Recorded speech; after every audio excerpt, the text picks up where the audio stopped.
I used to think a wedding was a simple affair. A boy and girl meet, they fall in love, he buys a ring, she buys a dress, they say I do. I was wrong. Remember when a wedding movie's biggest disaster was a dad having a meltdown over hot dog buns? In 1991, Father of the Bride sent every parent into financial shock and made every bride cry twice, once at the vows and once at the floral bill. Starring Steve Martin, Diane Keaton, Kimberly Williams, and Martin Short, this classic movie turned wedding panic into box office gold and gave suburban America its own Shakespearean comedy, performed entirely in tulle. George Banks is a loving but overprotective dad whose world implodes when his 22-year-old daughter announces she's getting married. What follows are budget-destroying bills, floral meltdowns, a deranged wedding planner with an unidentifiable accent, and one infamous grocery store breakdown that ends in handcuffs.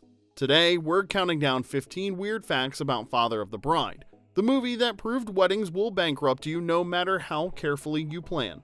Now, before we start, hit that like button and subscribe. It helps the algorithm pay for all these metaphorical centerpieces, and stick around for number 1 to find out the wedding bill that justified every panic attack. Now, let's crash the wedding with number 15. Brad Paisley fell in love with Kimberly Williams because of this movie. Of all of the love stories Father of the Bride inspired, this one might be the weirdest and somehow the most wholesome. In 1991, college student Brad Paisley took his girlfriend to see the movie. He walked out thinking less about her and way more about the actress playing Annie Banks. Fast forward a few years, the girlfriend is long gone, Paisley's nursing a broken heart, and Father of the Bride Part 2 hits theaters. So, naturally, he goes alone. I dated Brad Paisley and I didn't call him back, I just completely cut him off. And that's the worst thing you can do to a person. Sad, single, and completely unaware, he's watching his future wife on screen for the second time. Now here's where it gets wild. That heartbreak inspired his second album, which he literally titled Part 2 as a direct nod to the sequel and the woman he could not get out of his head. Brad Paisley turned that obsession into an album, a very early look at the romantic theatrics he became known for. By 2001, Paisley finally worked up the nerve to cold call Kimberly Williams, an actual movie star, and asked if she'd appear in his music video for I'm Gonna Miss Her. She said yes, they met on set, fell in love, and got married in March of 2003. And when their wedding planner casually mentioned they were near the Father of the Bride house, Kimberly had the perfect response. No, we are the Father of the Bride house. Which might be the most meta wedding flex in Hollywood history, and honestly, the only acceptable way to end a decade-long crush that started in a movie theater. Number 14, Steve Martin signed on before there was even a script. Steve Martin signed on to Father of the Bride without reading a script, because there wasn't one. There were no pages, no character breakdown, just a phone call that basically amounted to, hey, want to remake that Spencer Tracy movie? And Steve Martin going, sure. That's it. That's the whole negotiation. Nancy Meyers later called Martin's commitment a gift. And she wasn't just being polite about it, she meant it literally. Because now she could write the entire movie around his specific flavor of neurotic dad energy. I remember how her little hand used to fit inside mine. How she used to love to sit on my lap and lean her head against my chest. She said I was her hero. Those rambling monologues where George spirals about losing his little girl were written for Martin. The grocery store meltdown over hot dog buns was pure Steve Martin anxiety, injected directly into the screenplay like caffeine into a Monday morning. Myers said she could be funny and be loose because she knew Martin would catch whatever she threw. The guy was a safety net and a secret weapon rolled into one. So yeah, one of the most beloved comedies of the 90s exists because Steve Martin answered a phone call and said yes to a movie that was, at that point, just a vibe and a title. Not bad for a leap of faith. Pun all the way intended. Number 13, Disney absolutely did not want Diane Keaton. By 1991, Diane Keaton had an Oscar, critical acclaim, and a resume that screamed serious actress. She also had one tiny problem. Disney hated her. Okay, hated might be a little strong, but her previous Disney-distributed drama, The Good Mother, had flopped so hard, the studio basically added her to an internal blacklist. Not officially, of course, Hollywood doesn't do official, but when Nancy Meyers and Charles Shire came in pitching Keaton as Nina Banks, Disney's response was somewhere between absolutely not and have you considered literally anyone else? Here's the thing. Myers and Shire had written the role for her, like specifically for her. Oh, she's unpacking. She's so fabulous, just fabulous. Different. They'd worked with Keaton on Baby Boom and knew she was the only actress who could make neurotic but holding it together look effortless. So when Disney pushed back, they didn't blink. They fought, they lobbied, they probably made phone calls that started polite and ended pointed. You know, the kind where someone says, I hear your concerns, but absolutely does not hear your concerns. Keaton later confirmed Disney wanted nothing to do with her, but Myers and Shire kept swinging until the studio finally caved, and thank God they did. Because Keaton turned frazzled mom trying to keep everyone sane into something genuinely moving while Steve Martin melted down in the background over hot dog buns and swan ice sculptures. The result was a massive box office hit, a Golden Globe nomination, a sequel with an upgrade to leading role over supporting for Keaton, and proof that Disney's hard pass aged about as well as a wedding cake left in a hot car. From Father of the Bride and all the way to The Godfather, we salute Diane and say thanks for the laughs and the incredible memories. Number 12. The hot dog bun meltdown was warranted and still completely illegal. George Banks didn't lose his mind over hot dog buns, he lost his mind over everything around the hot dog buns. By the time he hits that grocery aisle, George is a man frantically, emotionally, and spiritually held together by dental floss. He's trying to be a good dad, keep a wedding on budget, and stay sane in a world where every vendor charges wedding tax just for fun. So when he notices that hot dogs and buns come in mismatched quantities, and the only way to make them match is to buy extra food that he does not need, he does what any overwhelmed suburban father on the brink might do. He rejects the system. And by rejects the system, we mean that he starts opening packages in the middle of the store and rearranging inventory like an off-brand Robin Hood. From an emotional standpoint, it's completely justified. I want to buy 8 hot dogs and 8 hot dog buns to go with them. But no one sells 8 hot dog buns. They only sell 12 hot dog buns. So I end up paying for 4 buns I don't need. So I am removing the superfluous bun. Who among us hasn't stared at wedding bills and contemplated a petty crime? I know I have, but from a legal standpoint, it's absolutely not allowed. Tampering with merchandise is still tampering with merchandise, even if you've reached your breaking point over a pack of hot dog buns. That's the real weird fact hidden inside the comedy. George isn't having a meltdown over carbs, he's having a meltdown over capitalism, fatherhood, and the quiet despair of a man who just wants the world to give him one thing that makes sense. Well, they're not ripping off this nitwit anymore because I'm not paying for one more thing I don't need. Unfortunately, the grocery store employees don't grade on emotional context. George gets arrested anyway because in the end, no matter how justified your frustration is, mismatched packaging is not, legally speaking, a defense. Number 11, Martin Short's Frank was based on a real wedding planner. Martin Short didn't just invent Frank Egelhofer out of nowhere.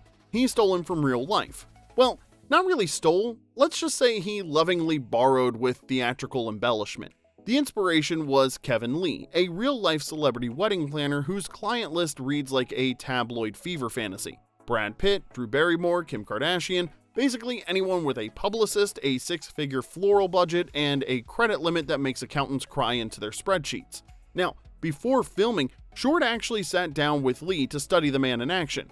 When the movie came out, Lee was floored. Quote, "He captured my character so well," he told the Daily Dish. "I was overwhelmed. Officially, I am the Frank," end quote. Here's a fun detail though.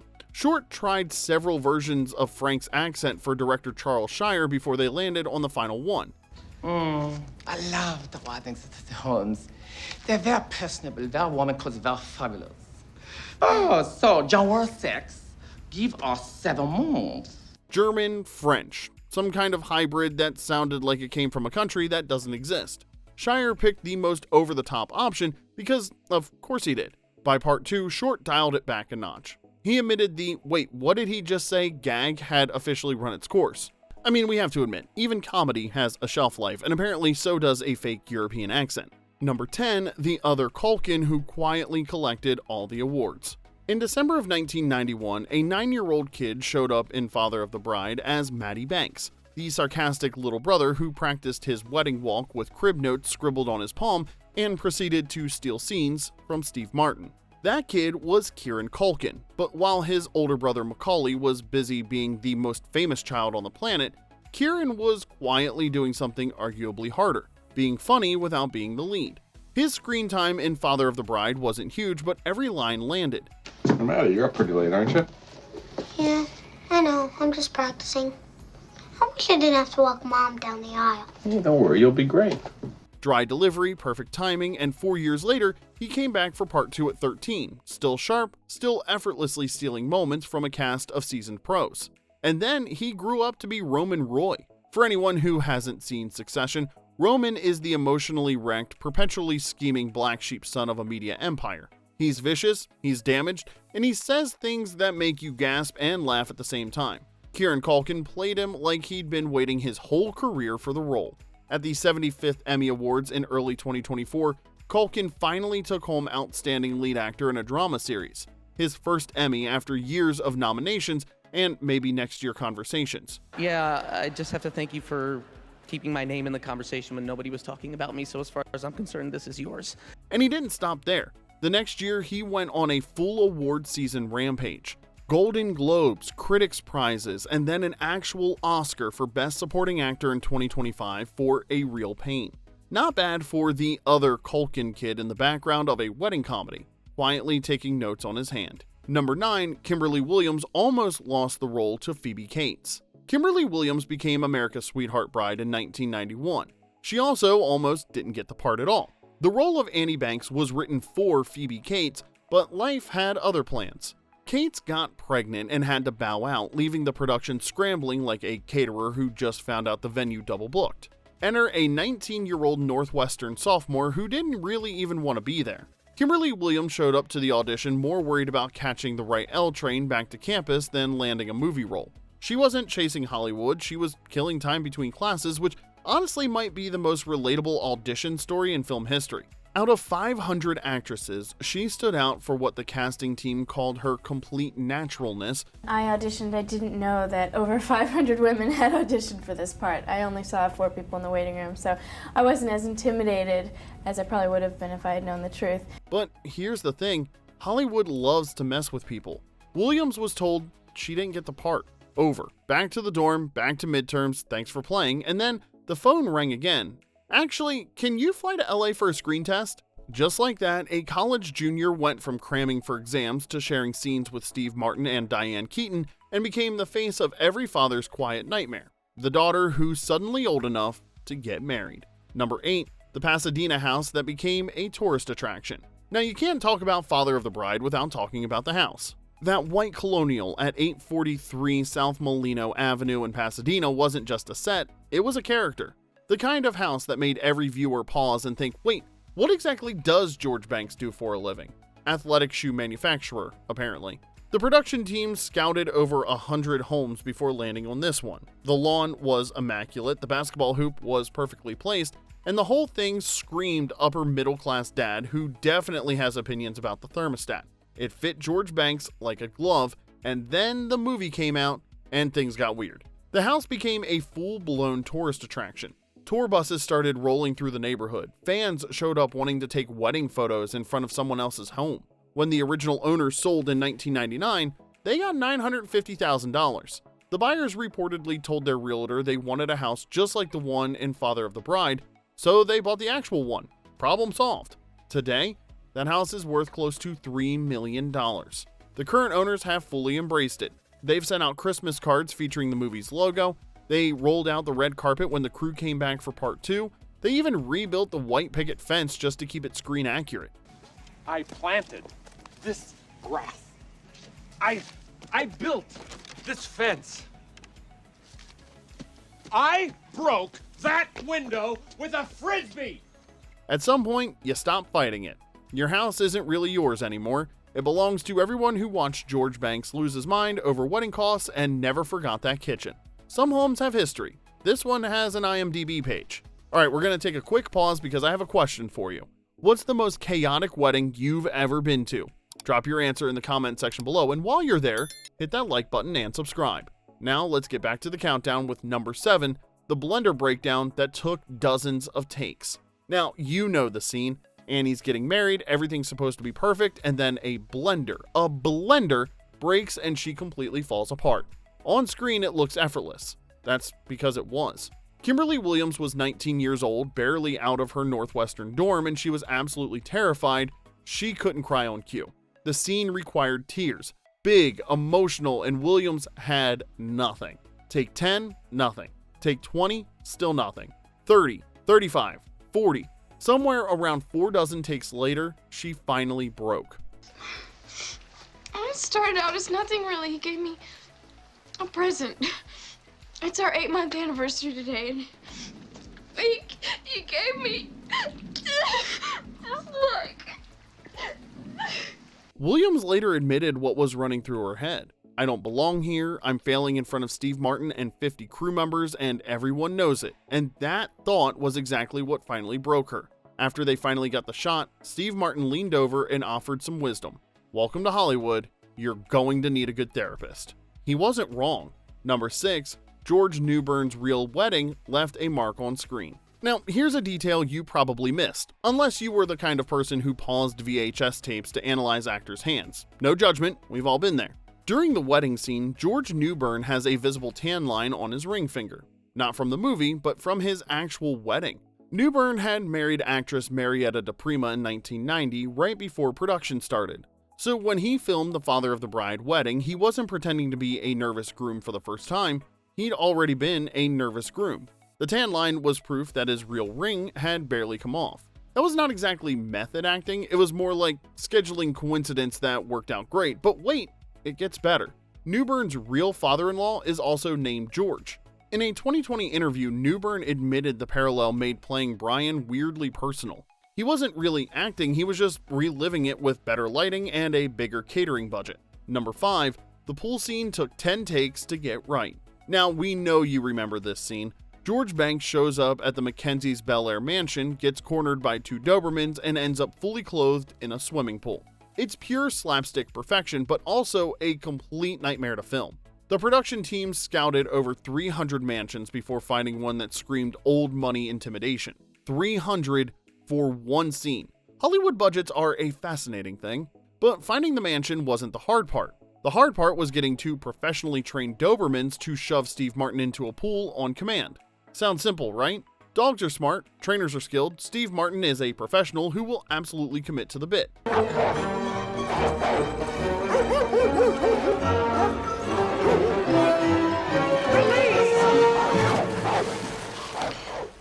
However, here's the problem. Dogs don't care about your shooting schedule. These Dobermans were highly trained, award-winning probably. The kind of dogs who had their own trailers and better craft services than the PAs, but when it came to lunging at Steve Martin with comedic precision, they had notes. Take after take, the trainers huddled just off camera, desperately coaxing the dogs to bark, lunge, and deliver the shove at exactly the right moment. Meanwhile, Martin kept throwing himself into the pool during the failed attempts like a very expensive, very patient teabag, waiting for the dogs to finally cooperate. 10 takes minimum. 10 takes of Steve Martin getting soaked, climbing out, drying off, resetting, and hoping this time the Dobermans would hit their mark. Eventually, they got it. The dogs lunged, Martin fell, and comedy history was made. Number 4, Eugene Levy's 2 roles, 1 franchise, and endless laughs. Now, before American Pie made him the world's most embarrassing dad and Schitt's Creek turned him into an award magnet, Eugene Levy popped up in Father of the Bride for roughly 2 minutes. 2 minutes. That's all he needed to make you physically uncomfortable. Levy plays a wedding singer auditioning for the Banks family. Not a bad wedding singer, a confidently bad wedding singer. The kind of guy who thinks he's nailing it while everyone in the room silently debates whether it's ruder to interrupt or let him finish. First was an audition for a band singer.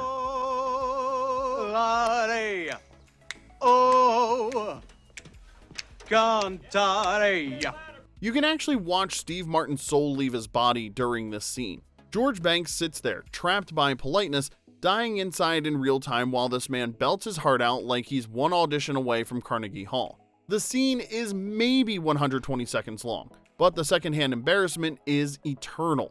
However, here's the thing most people missed. That wasn't Eugene Levy's only appearance in the franchise. 4 years later, he showed up in part 2 as Mr. Habib. the eccentric millionaire who swoops in to buy George's house during his midlife crisis fire sale. Just another day ago, I turned down profit of 50,000 on lot. Now, you want to double that? I consider selling back. Gone was the tone-deaf crooner. In his place was a confident, well-dressed homeowner with money, taste, and zero memory of ever serenading the Banks family in their living room. Same actor, completely different character with no explanation. Hollywood usually recycles actors between franchises. However, Eugene Levy recycled himself within the same one, and honestly, it worked. Number 3, the original Father of the Bride's son made one last appearance. This is for the trivia obsessives, the ones that can tell you the exact minute and second to pause and read prop newspapers. In the 1950 Father of the Bride, a young actor named Tom Irish played Ben Banks, the brother of Elizabeth Taylor's character. He was there for the whole black and white wedding sequence, doing his brotherly duties in the background while Spencer Tracy had his big emotional moments. Come here. What's wrong? I just happened to think. You're going to get married pretty soon, aren't you? And then it'll be my turn. Then, Tom Irish basically disappeared from Hollywood. 41 years later, the 1991 remake hits theaters with a new cast, in a new decade, and color film. Steve Martin spiraling out about hot dog buns and a completely different movie in almost every way. And there, sitting in the wedding scene behind Steve Martin and Diane Keaton, is Tom Irish. No close-up, no, hey, look who's back moment. Just a quiet figure in the background blending in with the other wedding guests like he wandered onto set and nobody stopped him. It was his final screen appearance ever. Irish's entire on-screen career started and ended with Father of the Bride. One role, 2 versions, 0 fanfare. Some actors chased the next big role for decades. Tom Irish just bookended his career with 2 versions of the same story, 40 years apart, and quietly bowed out. Number 2, Nancy Meyers and Diane Keaton's 5-movie partnership. Some actor-director duos just click, but Nancy Meyers and Diane Keaton found their lane and never left it. The formula is simple. Put a neurotic, successful woman in a gorgeous kitchen, throw her life into chaos, and let Diane Keaton spiral beautifully until she figures things out. It shouldn't work out every time, but it does. Their partnership started in 1987 with Baby Boom. Meyers co-wrote the script about a high-powered New York executive who suddenly inherits a baby and has absolutely no idea what to do with it. Keaton turned overwhelmed professional woman into an entire subgenre. The movie was a hit and the collaboration was born. 4 years later, Father of the Bride, Keaton signed on as Nina Banks, bringing warmth and wit to the role. Then came part 2 in 1995, where Nina and Annie ended up pregnant at the same time. Annie and Nina dealt with the heat by adding extra air conditioners to the house, turning our home into the only igloo in San Marino. In 2003, Meyers wrote and directed Something's Gotta Give, a romantic comedy so sharp it landed Keaton an Oscar nomination, and then in 2020, they reunited for Netflix's Father of the Bride Part 3-ish, a pandemic-era mini-sequel filmed entirely over Zoom that somehow still felt like a warm hug. 5 collaborations, 33 years, one very consistent aesthetic. Here's the kicker. The whole Father of the Bride connection almost didn't happen.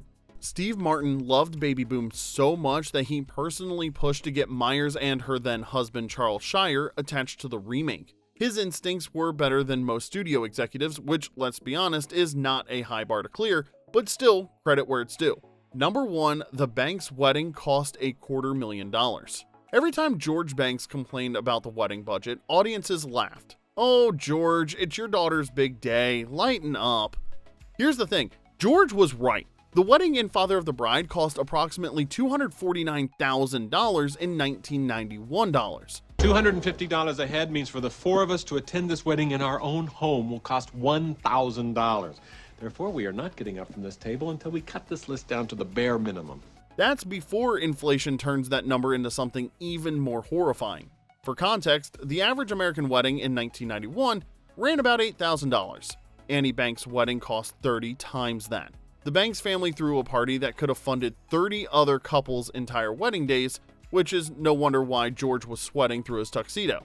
Let's break it down. Annie's gown alone was $68,000. It was modeled after Grace Kelly's legendary wedding dress, hand-dyed, dripping in Belgian lace, covered in beading that probably required its own insurance policy. The design was such a hit that replicas showed up in Beverly Hills boutiques the same day the movie premiered. The guest list ballooned to 572 people.